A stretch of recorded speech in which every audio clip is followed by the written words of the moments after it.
Sila ang mga salarin. Ang mag-inang iyan ay aswang. Bugoy, ano ba yung pinagsasasabi mo? Huwag mong ipahamak ang mag-ina ko. Totoo naman po ang sinasabi ko, Tiyo.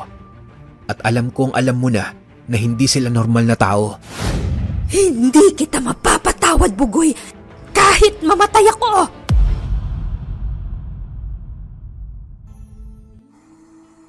Magandang araw po sa inyo ating mga kabaryo at tagapakinig. Kilalanin niyo na lang po ko sa pangalang Bugoy, mula sa lalawigan ng Cavite. Kwento po natin ngayon ay tungkol sa karanasan ko nang bumisita ang pamilyang Romero. Mga kamag-anak po namin galing Capiz. 3 lamang po sila. Ang mag-asawang Juan at Perlita, tsaka ang kanilang anak na si Bitoy. Pista noon sa aming baryo. Madalas ipagdaraos ang kapistahan ng San Roque sa lugar namin tuwing 16 ng Agosto. Kaya naman maraming bisita ang talagang dumarayo para makisaya dahil may mga musikero at banda pa. May patimpalak at mga pasaya. Bispiras pa lang ay nagdatingan na sila Tiyo Juan, kapatid ito ni tatay sa ama. Pero magkaiba sila ng ina. Bugoy anak, nilinis mo na ba ang silid ng iyong tsuhin? Darating ang kanilang mag-anak mula sa Capiz. Kakapis, inay?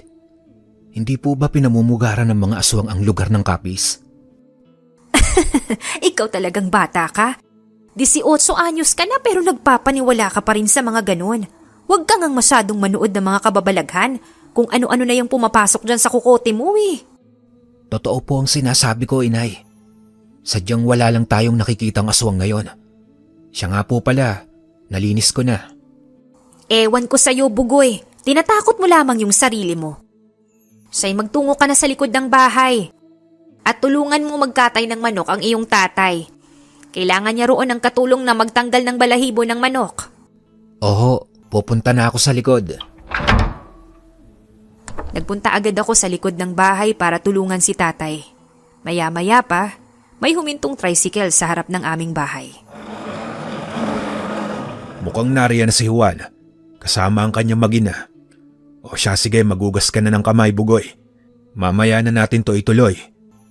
Ang ibang natanggalan mo na ng manok ay ipasok mo na sa loob. Ibigay mo na sa nanay ising mo. Iyang manok na hawak mo naman, hayaan mo munang nakababad. Mukhang makunat pa. Tatanggalan pa ng balahibo yan. Oo, itay. Mauna na kayo, aayusin ko lang po ito. Matapos kong ayusin ang mga kagamitan na ginamit ni tatay, sumunod na ako sa kanya papasok sa bahay. Dinig ko ang kanilang masayang tawanan at kwentuhan. Samantala, hinanap naman ng mata ko ang kanilang anak na si Bitoy.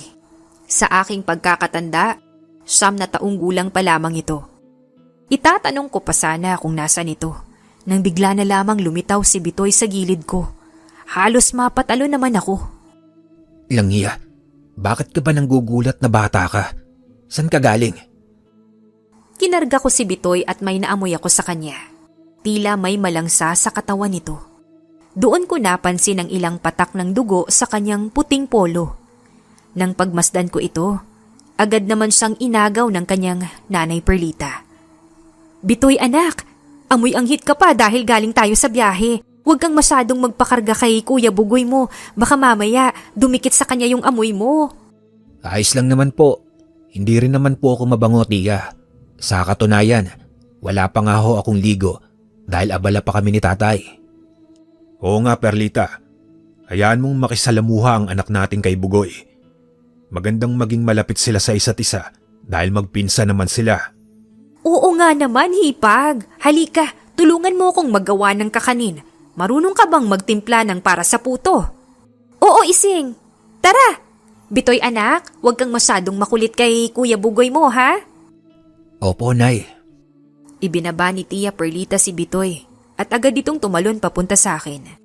Bahagya naman akong nagilaw-gawan dahil panay ang pagdikit niya ng kanyang ilong sa aking leeg. Bitoy, ano ba yung ginagawa mo? Nakikiliti ako. Kuya, bakit naaamoy ko po ang dugo mo? Ang bango. Loko kang bata ka. Anong mabango? Ang lansa kaya ng dugo. Saka baka yung dugo ng manok na kinatay namin ang naaamoy mo, Bitoy. Ganoon po ba? Kuya, may laruan ka po bang pinaglumaan? Akin na lang po. Sige, tara at hahanapin ko sa kahon na tinabi ni nanay. Sige po, Kuya Bugoy. Salamat na po agad. Hinahanap ko ang kahon nang mapansin kong nawawala sa likod ko si Bitoy. Laking gulat ko nang tumambad ito sa aking harapan. Pilyo itong umiti at tumawa. Tila aatakihin naman ako sa puso doon. Ano ka bang bata ka? Bigla ka na lang talagang nawawala at nasulpot kung saan. May sakabuti ka yata eh. Hindi po, kuya. Sadyang natulala ka lang po. Sige na, maghanap ka na ng laruan bago pa ikaw ang mapaglaruan ko. Ha? Bitoy, may sinasabi ka ba? Pakiulit nga ng huli mong binanggit. Wala po, Kuya Bugoy. Guni-guni mo lamang po iyon. Baka nga. Ito, Bitoy. Sa'yo na lang itong lahat. Nakita ko na ang mga laruan ko. Halika, sa labas ka na lang maglaro. May aasikasuhin lamang ako. Sige po, Kuya. Maraming salamat, ang daming laruan. Nakakatuwa. Nasaan na yung manok? Langya, wala na. Ano bang problema mo, Bugoy? Itay, nahimulmulan mo na po ba yung isang natirang manok? Nawawala kasi eh. Hindi, anak. Bakit? Saka bakit may dugo sa sahig? Hindi ba't sinasalok naman natin ang dugo ng kinatay na manok? Oo nga ho, Itay. Nasaan na kaya yung manok? Naku ay baka nadali ng aso o ng pusang gala, kaya nawala. Hindi, Tay eh. Lasa ko'y hindi magagawang kunin ng pusa ang manok. Lalo at nakababad sa tubig. Kahit aso hindi magtatangka dahil mainit yon. Hindi na kumikibo pa si tatay. Hinayaan na lang nito ang nawala. Samantala hindi naman ako mapalagay. Pumasok na lang ako ulit sa bahay namin. Naabutan kong naglalaro pa rin si Bitoy. Pasak lang itong nakaupo sa marmol na sahig. Nakita ko ang kanyang suot na tsinelas na may bakas ng dugo at balahibo ng manok. Galing ka ba sa likod, Bitoy? Natigilan ako sa isiping yon nang bahagya itong lumingon at ngumiti. Kakaibang pakiramdam ko ng mga oras na yon. Tila nagtindigan ang aking mga balahibo sa kanyang malalim na tingin at pilyong pagngiti. Natigil lamang ang aking isipin sa pagkabagabag nang tawagin ako ni Nanay Ising. Anak! Ibili mo nga ako sa tindahan ng asukal at gatas. Kinulang tong pangputo namin ni Tia Perla mo. Oo, Nay. Sandali, lalabas na muna ako. Si Bitoy nga ho pala, baka sumunod. Maraming sasakyan sa kalsada, baka masagasaan. Kaya pakitignan niyo muna. Oo, Bugoy, lumakad ka na at marami pa kaming aasikasuhin. Lumabas ako ng bahay para mamili ng kailangan ni Nanay Ising. Agad naman akong bumalik. Sa aking paglalakad at pagtawid, napansin ko si Bitoy na nakatitig sa akin ng seryoso. Ang pinagtataka ko, bakit baliktad ang refleksyon ko sa kanyang mga mata? Bitoy? Kuya, bakit hindi mo po ako isinama? Ayos lang yon, saglit lang naman ako. Saka baka masagasaan ka. Walang pakundangan ng mga sasakyan rito sa amin. Akala mo yung mga hari ng kalsada. Ah, ganun po pala. Tumango ako at ginulo ang buhok ni Bitoy.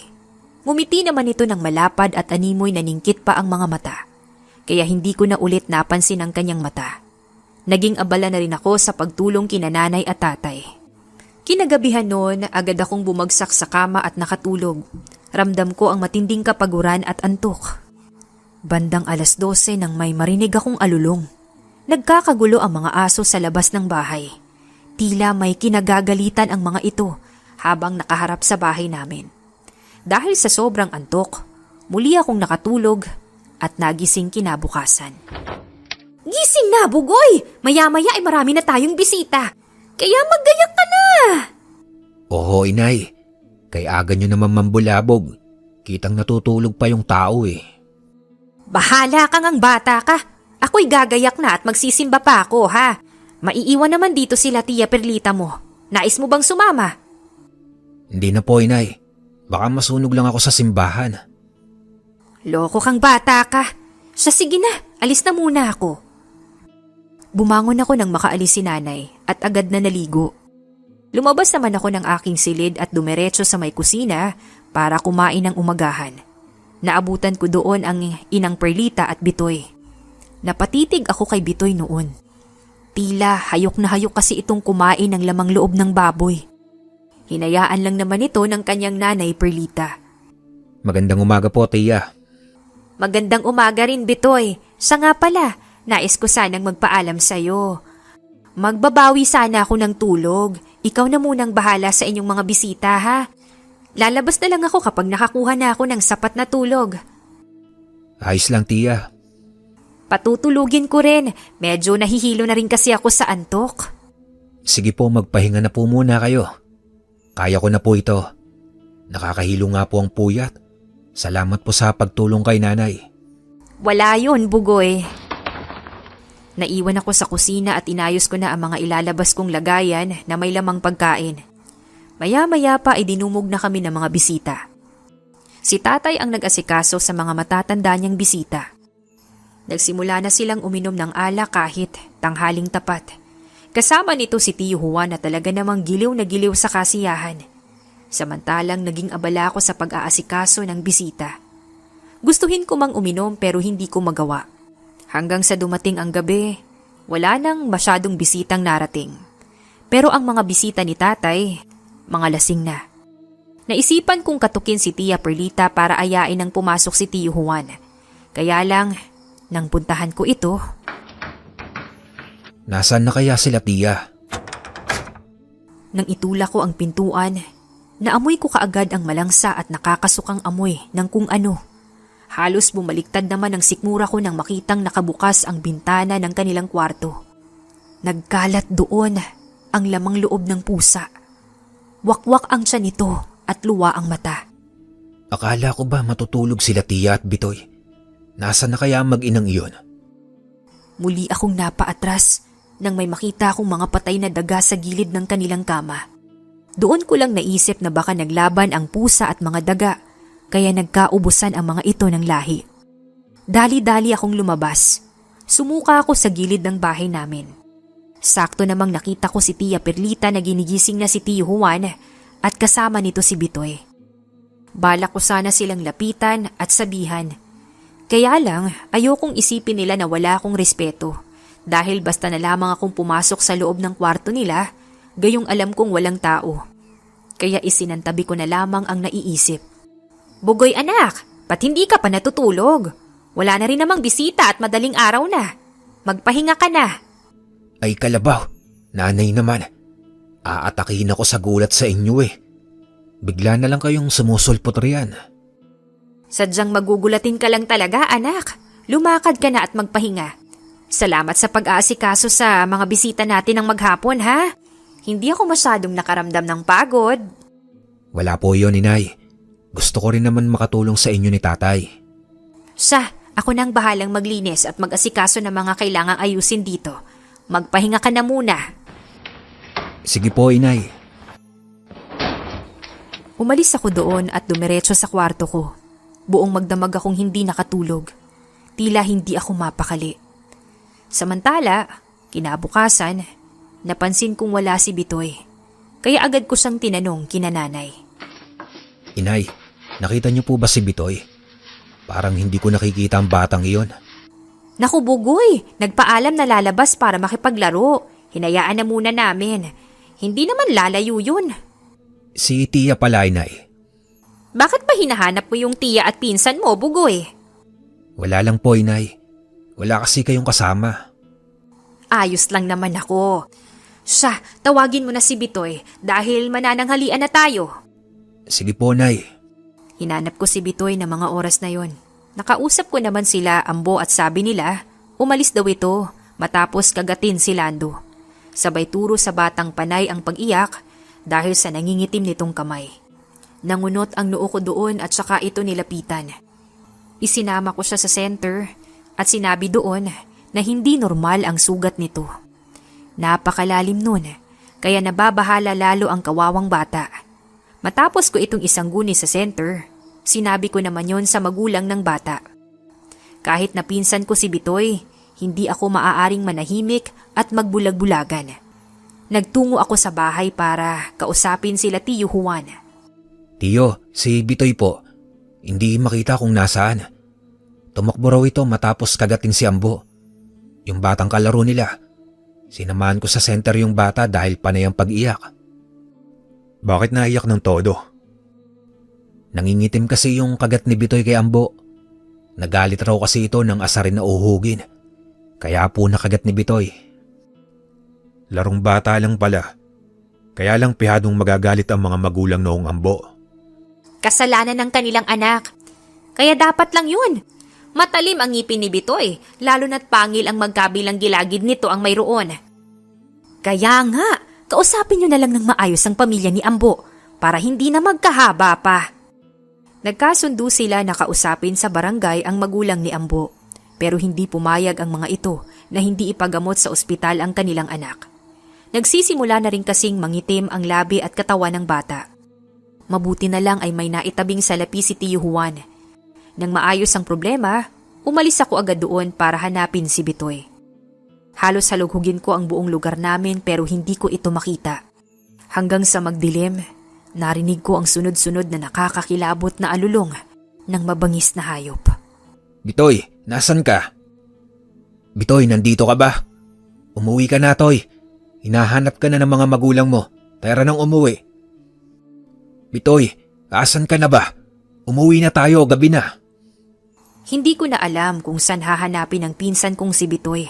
Halos mapuntahan ko na lahat pero walang Bitoy roon. Sunod-sunod na palahaw ng tao ang aking narinig. Ano kaya yung bagay na iyon?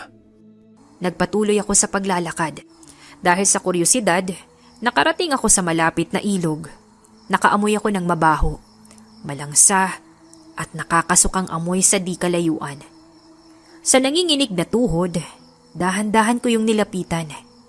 Bumungad sa akin ang karumal-dumal na sinapit ng mga naroon. Sa ilalim ng gabing madilim at malakas na hampas ng hangin, sa tulong ng gasera, nakita ko ang mga nakahandusay na katawan ng mga hindi kilalang lalaki. Wakwak ang kanilang tiyan. Naglabasan ang mga laman loob at naggalat ang malapot na dugo. Puro kalmot at kagat ang mukha at leeg ng mga ito. Tuklap ang mukha at dumudugo ang labi. May mga katawan din doon ng mga bata na wala ng buhay. Walang mata, puso at kidney. Nasuka ko sa aking mga nakikita. Grabe ang lala. Bakit umabot sa ganito? Sino ang may gawa nito? Napaatras ako doon at napaupo nang may matapakan ng aking mga paa. Nang tumama ang liwanag mula sa gasera, halos manlamig ako dahil ulo pala yun ng tao. Pugot at naliligo sa sariling dugo. Wala sa sarili akong kumaripas ng takbo kahit walang ilaw hanggang sa makalabas ako ng kagubatan. Dali-dali akong dumiretso sa barangay para ibalita ang tungkol sa mga nakita ko. Nung unay ayaw pa nila akong paniwalaan pero kalaunan ay may pinadala silang tao doon. Nang makumpirma, hiningian na nila ako ng testamento. Matapos noon ay hinayaan na nila akong umuwi. Nay, Tay, alam niyo na po ba? Sa kakahanap ko kay Bitoy, nakarating ako sa may parting gubat. Sobrang dilim at nakakakilabot. Marami rin akong bangkay na natagpuan roon. Ano ka mo? Sino naman kaya ang may gawa noon? Hindi ko po alam, Inay. Pero sa tingin ko, hindi normal na tao ang may gawa noon. Sino? At ano? Bitoy, kailan ka pa nakauwi? Saan mo po nakita si Bitoy, tiya? Nakita ko sa may malapit na eskwelahan. Lokong batang to, pinag-alala ko. Tayong lahat. Nakahinga ako ng maluwag doon. Sa paglipas naman ng mga araw, mas palala ng palala ang kaganapan sa aming lugar. Maraming alagang hayop at tao ang nawawala at madalas silang makita sa kagubatan. Isang gabi, nagpasa akong alamin kung anong nangyayari sa kagubatang yun. Hindi ako gumamit ng kahit na ano. Lumakad ako sa gitna ng dilim. Ano kayang meron? Nagpatuloy ako hanggang sa makita ko ang nakakapanindig balahibong kaganapan. Nagtago ako sa may likod ng malaking puno habang pinagmamasdan ang nangyayari. Sa tulong ng liwanag na mula sa buwan, napasigaw ang 3 kalalakihan sa sobrang takot dahil sa halimaw na pumapatay. Grabe, ang tindi. Tila bumaliktad na naman ang sikmura ko nang makita kung paanong walang awang pinatay ng isang malaking halimaw ang mga ito. Animoy kawangis ito ng malaking asong mabangis at namumula ang mga mata. Sumirit ang sariwang dugo at tumalsik ang kanilang mga lamang loob sa malamig na lupa. Pinagkakagat at pinagsisipsip ng halimaw ang mga dugo ng mga tao. Maging ang kanilang katawan ay puro kalmot at kagat. Napuno ng palahaw at matinding sigawan ang buong kagubatan. Hindi ako maaaring magtagal. Baka maramdaman ang presensya ko. Kasunod nun ang walang habas nitong pagkain ng mga lamang loob ng tao. Halos magimbal naman ako nang magpalit anyo ang halimaw. Nanlaki ang mga mata ko nang makita ang paslit na si Bitoy. Tila hayok na hayok itong kumain ng hilaw na lamang loob ng tao. Bitoy anak! Sinabi ko naman sa iyong huwag kang masyadong matakaw pagdating sa lamang loob at huwag kang masyadong hayok pumatay. Baka makahalata ang pamilya ng iyong ama. Tanging si Juan lang ang nakakaalam ng kakaiba nating kakayahan. Pihadong walang maniniwala sa atin. Inay naman, alam niyo naman pong magugutumin ang kagaya nating awok. Kaya wala kayong magagawa. Tara na anak, sigurado kung busog ka naman sa dami ng iyong nakain. Sa darating na halalan, makikita nila at matitikman kung gaano kasarap ang kumain ng lamang loob ng tao. Nangilabot ako ng mga oras na yon. Mabilis silang nawala sa aking paningin at nagpasya akong umalis doon para magbalik sa aming bahay. Narinig ko naman na nagkakagulo ang mga tao sa aming baryo dahil sa palalang-palala na sitwasyon. Nirereklamo na nila ang pagkawala ng kanilang mga anak at mga apo. Hindi naman ako nakatiis at tinuro ang mag-ina. Sila ang mga salarin. Ang mag-inang iyan ay aswang. Bugoy, ano ba yung pinagsasasabi mo? Huwag mong ipahamak ang mag-ina ko. Totoo naman po ang sinasabi ko, Tiyo. At alam kong alam mo na hindi sila normal na tao. Matagal na panahon yun ang tinago ang tungkol rito. Hahayaan at palalagpasin ko pa sana kung hindi sila napatay ng tao at hayop. Pero hindi. Hayok sa laman ng dalawa, lalo na ang anak mong si Bitoy. Bigla na lang umangil si Bitoy na animoy isang mabangis na hayop. Muli itong naging katakot-takot na halimaw. Tumulis ang kanyang mga kuko at humaba ang kanyang mga pangil. Sumugod ito sa akin nang dumating si Mang Ray. Sinabuyan nito ng banal na tubig si Bitoy. Saka ito tinaga ng kanyang tanga na itak na may dasal. Nagalit naman si Tia Perlita at muling nagpalit anyo bilang aswang kagaya ni Bitoy. Napuruhan si Bitoy kaya umangil ito. Nakipaglaban si Mang Ray kay Tia Perlita at nagawa nitong putulin ang kamay ng sahin ko. Ang mga kagaya nyo ay dapat nang puksain. Patawad, pero hindi ko kayang pahintulutang manatili kayo rito at magasik ng lagim. Patawarin niyo sana ako. Higit na mas mahalaga ang buhay ng nakakarami. Hindi kita mapapatawad, Bugoy! Kahit mamatay ako! Muling sumugod si Tia Perlita kay Mang Ray, pero hindi ito nanalo. Dahil nagbigkas ang matandang albularyo ng Latin na dasal at iwinasiwas ang kanyang tanga na itak. Sumirit ang sariwang itim na dugo ni Tia Perlita at Bitoy. Nanlaki naman ang mata ni Tio June at galit akong sinugod. Pinagsusuntok ako nito pero hindi ako lumaban. Sumugod ito kay Mang Ray pero nagawa itong sakmali ni Ambo. Isa ng ganap na halimaw si Ambo dahil nayanggaw ito ni Bitoy. Ginamit naman ni Mang Ray ang punyal at sinaksak ito sa dibdib. Namatay din si Ambo gaya nila Tia Perlita, Bitoy at Tio Juan. Nakamit ng mga tao sa baryo ang hustisya. Simula noon, sinikap naming mamuhay ng normal ng aking nanay at tatay. Ang kwento ni Bugoy ay nagbigay aral na ang mga halimaw ay kailanman hindi magiging mabait. Tinuro rin ang kwento na huwag mang insulto o mang-away para hindi mapahamak. Higit sa lahat, matutong maging mapagmasid at maging vigilante sa lahat ng oras.